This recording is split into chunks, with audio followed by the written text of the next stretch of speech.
Tonight, we begin a special 6 News investigation of Michigan's hidden secret. Our state is a hotbed for human trafficking, and it's a problem that only continues to get worse. Over the next 3 weeks, we'll be here for you with a series of reports. You'll hear from victims, get updates on how investigators are trying to stop the trend, and learn how you can spot the signs of human trafficking. The United Nations estimates 21 million people suffer every day as victims of human trafficking. It's a global problem impacting every community, including ours, right here in mid-Michigan. Bonnie Bowman is here for you now to break down human trafficking here, what it is, and how big of a problem it is as well. Bonnie? Sherry and Lauren, human trafficking is a silent movement, and its victims are often invisible unless you know what to look for. That's been one woman's mission for more than a decade, raising awareness about local trafficking and trying to find ways to end it.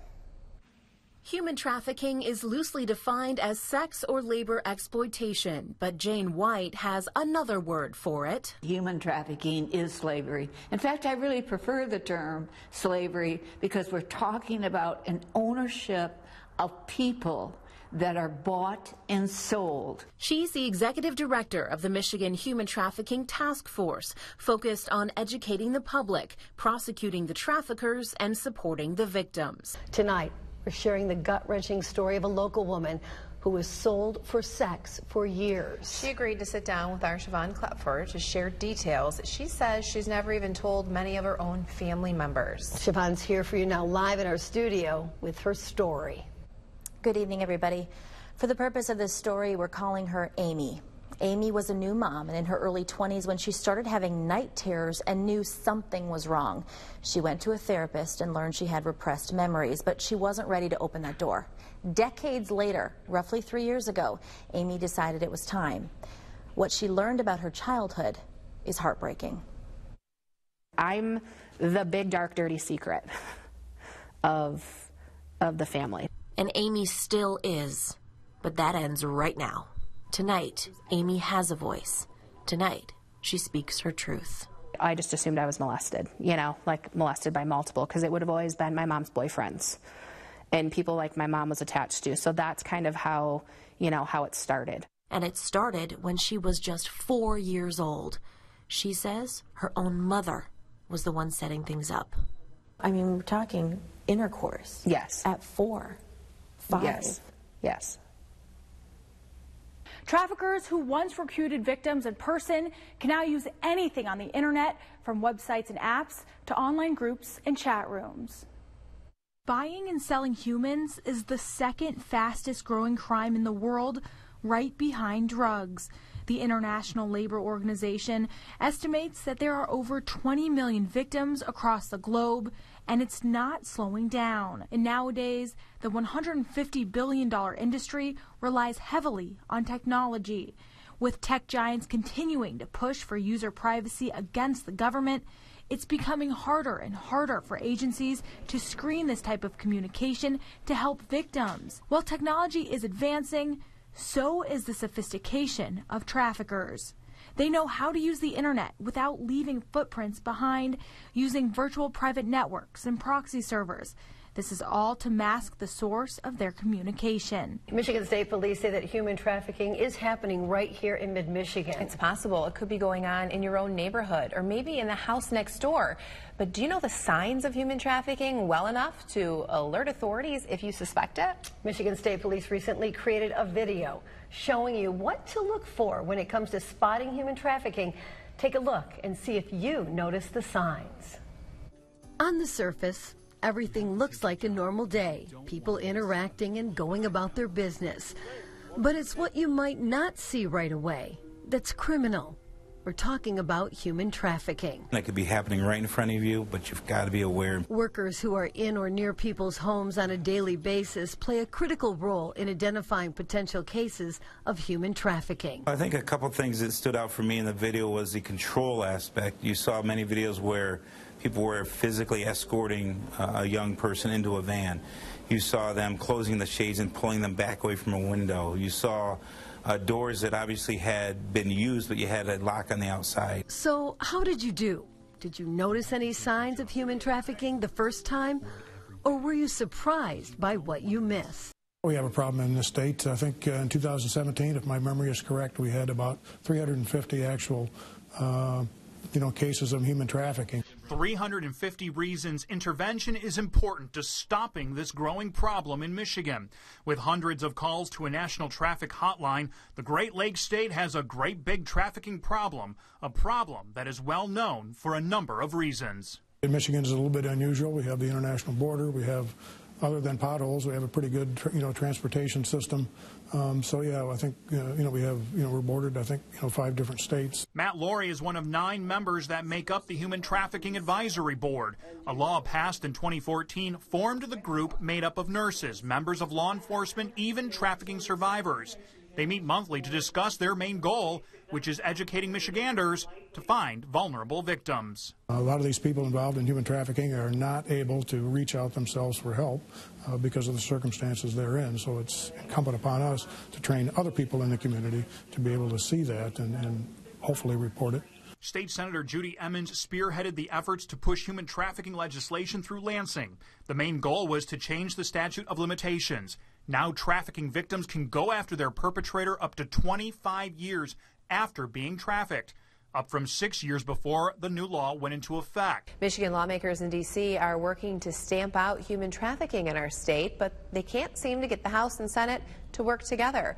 Our Washington Bureau correspondent Jessica Smith has the details for you from D.C. On each side of the Capitol sits a bill. One is Republican Congressman Tim Walberg's. The other is co-sponsored by Democratic Senator Gary Peters. Both bills aim to stop human trafficking. Human trafficking is a big problem in Michigan. But neither bill is on its way to the president's desk. The House unanimously passed Walberg's bill last summer, but the Senate has not taken it up. It would train Department of Labor personnel to spot signs of trafficking while they're out inspecting work sites. We ought to make sure that our regulators are trained, they're astute in noticing what's going on and then taking action. The Senate passed Peters' bill last fall, but it has not moved forward in the House. Peters' bill would give schools grants to make sure school resource officers know what to look for. To recognize who a victim of trafficking may be. We asked Walberg and Peters why their bills have not moved further. Both blame scheduling and the long list of things Congress has on its agenda, but they're both hopeful their bills will move forward soon. We just want to get it done as quickly as possible. I recently rode along with a Michigan State Police trooper who's found himself at the forefront of these investigations as more and more cases are reported locally.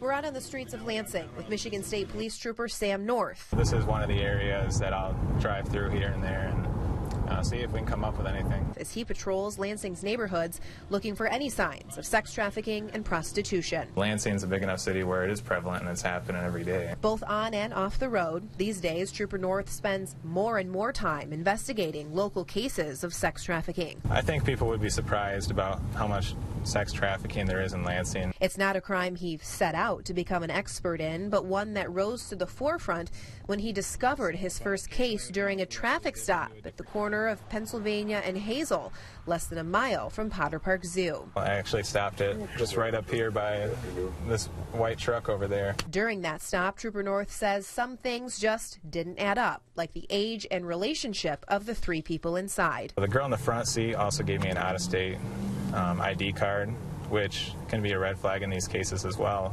because a lot of times with prostitution, people travel. It ended up being a case that was charged locally here for human trafficking. That case led to another, and that one to another, and Trooper North soon found himself submerged in local investigations. There are a lot of places that are known as houses of prostitution in the Lansing area. This could be an area for that. There's a lot of drug use in this area. There's a lot of criminal activity. Sex trafficking is hidden under the dark veil of prostitution. It's a crime that looks a lot different here in Lansing these days.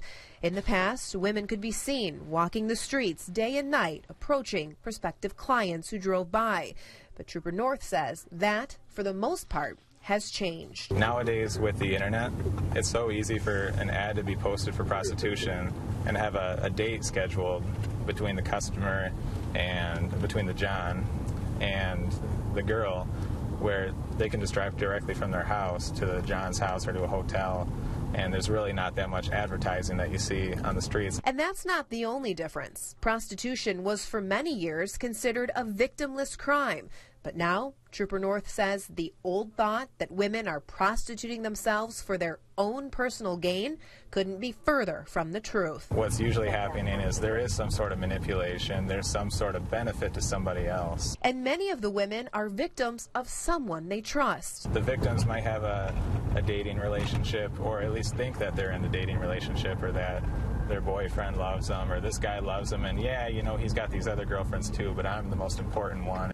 Lauren, it's called Truckers Against Trafficking, and their mission is to educate, equip, empower, and mobilize members of the trucking and busing industries to combat human trafficking. To put it simply, they teach truckers what to look for and who to call for help, and now eyes looking to rescue victims are multiplying by the minute. It takes a special kind of mind to move freight mile after mile. And I've always loved driving. Yeah, probably always will.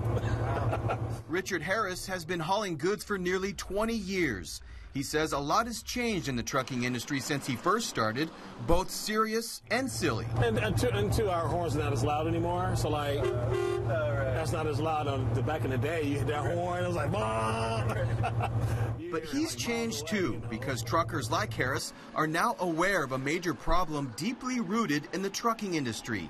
Human trafficking is frequently found at truck stops. It is a problem, and it's a problem here in Michigan. And it's a crime Captain Michael Crum with the Michigan State Police has been working to stop for years.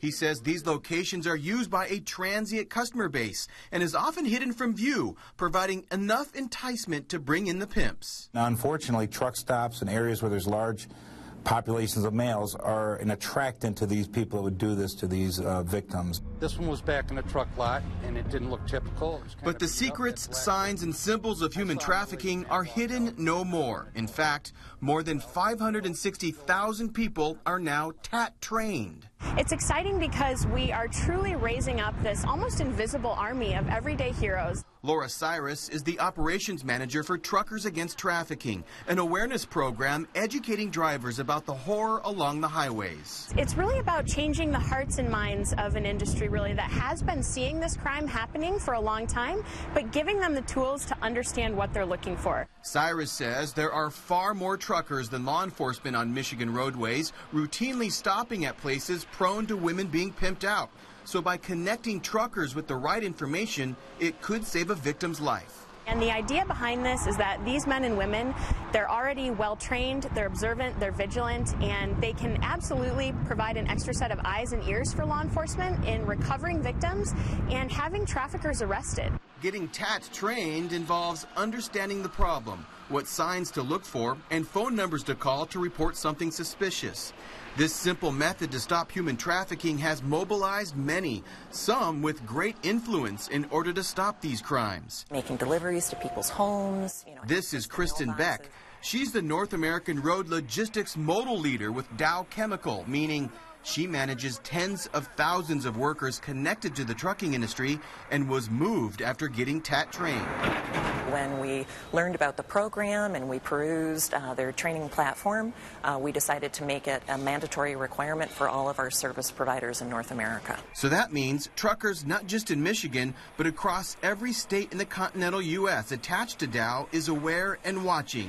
That may only get bigger. Eventually, we'd like to take this global because it is a growing global crime, and we are a global company. It's not just truckers either. While working on ways to remove human trafficking from Michigan, Captain Crum was also impacted by watching a TAT training video a few years back in Iowa and sprang into action. We contacted every truck stop in the state. We contracted every rest area. We partnered with MDOT and the Secretary of State to make sure that these awareness videos and information gets out and disseminated. The movement is working too. So far, 1,980 calls have been made to the national hotline by truckers. 557 cases have been generated, with 1,035 victims getting saved and identified. Stats that didn't exist before Truckers Against Trafficking. And now that Harris knows what's at stake, he's happy to keep his eyes both on the road and for those who may need his help.